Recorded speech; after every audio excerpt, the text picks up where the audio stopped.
హరీష్ రావుది దొంగ రాజీనామా అంటూ కౌంటర్ ఇచ్చారు మంత్రి కోమటిరెడ్డి వెంకటరెడ్డి.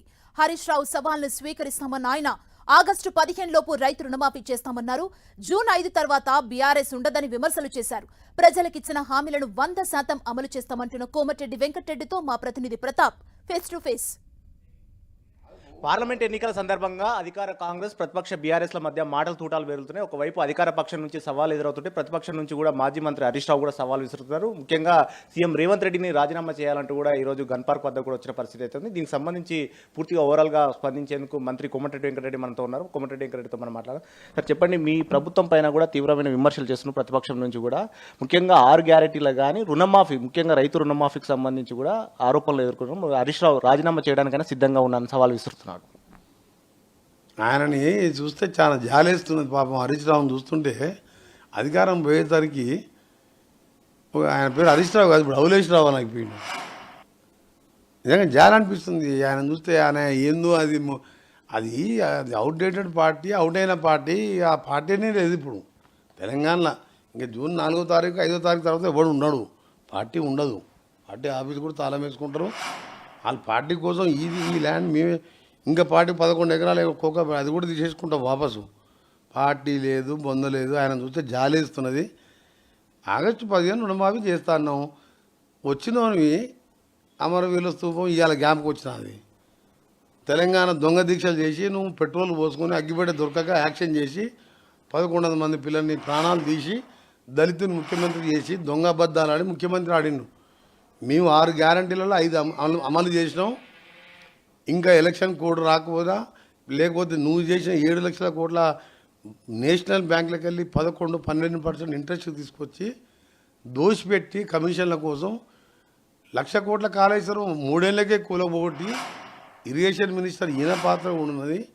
అట్లా మిషన్ భగీరథలో అన్ని స్కామ్లలో ఆఖరి R&B మినిస్టర్ సెక్రటరియట్లో 270 కోట్లు తిన్నారు. అలా ఏంది వీడియో కాన్ఫరెన్స్ స్పీకర్ తీసిస్తానికి అయ్యింది ఖర్చు 50 కోట్లు. అది కేటీఆర్ బినామీ కంపెనీ. తినని గొర్రెలల్లా, చేపలల్లా, బర్రెలల్లా, ఇక మిషన్ కాకతీయ దేనిలో తినలేదు. ఆ 26,000 కోట్లు ఉంటే అది బ్యాంకులకు దగ్గర ఏ గవర్నమెంట్ ఒక government Amala agreement on behalf of finance secretary సంతకం పెట్టిను. అసలు అంత లోను తేనేదేయకూడదు. తెచ్చి కమిషన్ల కోసం తెచ్చిండ్రు, అది కట్టిండ్రు, కూలిపోయింది. అది బాబా దానికి ఆ 26,000 కట్టకపోతే ఇప్పటికి 90% 2 లక్షలు రుణమాఫీ చేసేవాళ్ళం. 6 గ్యారెంటీలలో 5 అమలు చేసినాం. కానీ మీరు 5 అమలు చేశామంటున్నారు, ఒకటి కూడా సరిగ్గా పూర్తి స్థాయిలో అమలు కాలేదు. కేవలం మోసపూరితం.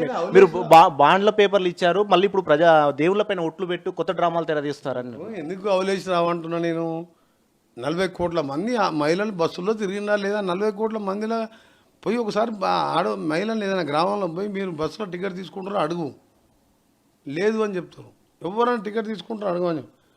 జీరో బిల్లు మన మార్చి 1వ తారీఖు జీరో బిల్లు వచ్చింది. నెలకు 1000 రూపాయలు వచ్చి పేదవాడు 2వ తారీఖు ఉంటే పోలీసులను పంపించి డిస్కనెక్ట్ చేసేవాడు పేదవాడి ఇల్లు.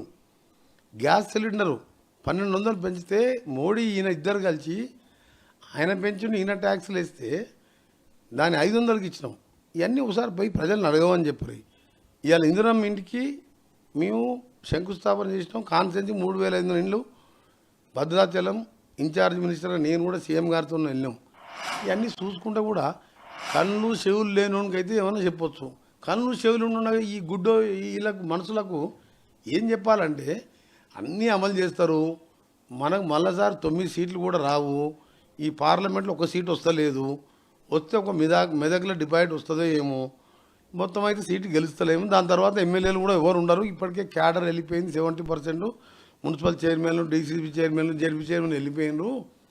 ఆయన ఒక సవాల్ విసురుతున్నాడు, రాజీనామా చేయడానికి సిద్ధమంటారు. దాన్ని అరే ప్రొఫామా చూసి నవ్వుతున్నా. అందుకని అవలేసి రావంటున్నా. ప్రొఫామాలో రాసుకరా.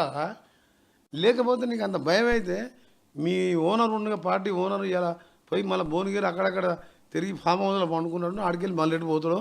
ఆయన బస్సు యాత్ర కాదు, మోకాల యాత్ర చేసినా అడిగేది లేదు.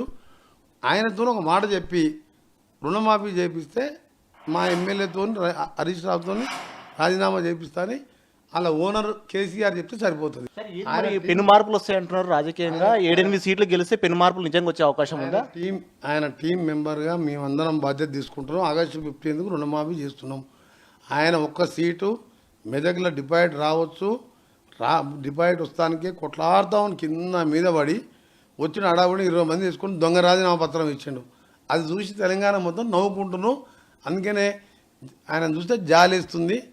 సారీ అని హరీష్ రావు గారు, నీ తాపత్రయం అంతా కూడా ఇవన్నీ యాక్షన్ చేస్తే మెదక్లో గెలవాలి, లేకపోతే సిద్దిపేట నాది అన్నుంది కాబట్టి నా ఇజ్జత్ పోద్దని చెప్పి నువ్వు ప్రయత్నం చేస్తున్నావు. రైట్, ఇది మంత్రి కోమటిరెడ్డి వెంకటరెడ్డి చెప్తున్నది. ఖచ్చితంగా పార్లమెంట్ ఎన్నికల్లో 12 నుంచి 14 సీట్లు గెలవబోతున్నాం అంటున్నారు. అందుకని బీఆర్ఎస్కు ఒక్క సీటు కూడా వచ్చే అవకాశం లేనందుకు హరీష్ రావు ఆ విధమైన డ్రామాలు చేస్తున్నారు. ఆయన రాజీనామాలో కూడా పసలేదంటూ కూడా ఆరోపణలు గుప్పిస్తుంది. మరోవైపు రుణమాఫీకి సంబంధించి ఆగస్టు 15 లోపు ఖచ్చితంగా ప్రభుత్వం రుణమాఫీ చేసి తీరుతుందంటూ కూడా కోమటిరెడ్డి వెంకటరెడ్డి ధీమా వ్యక్తం చేస్తున్నారు. కెమెరా పరమేష్తో ప్రతాప్, 10 టీవీ, హైదరాబాద్.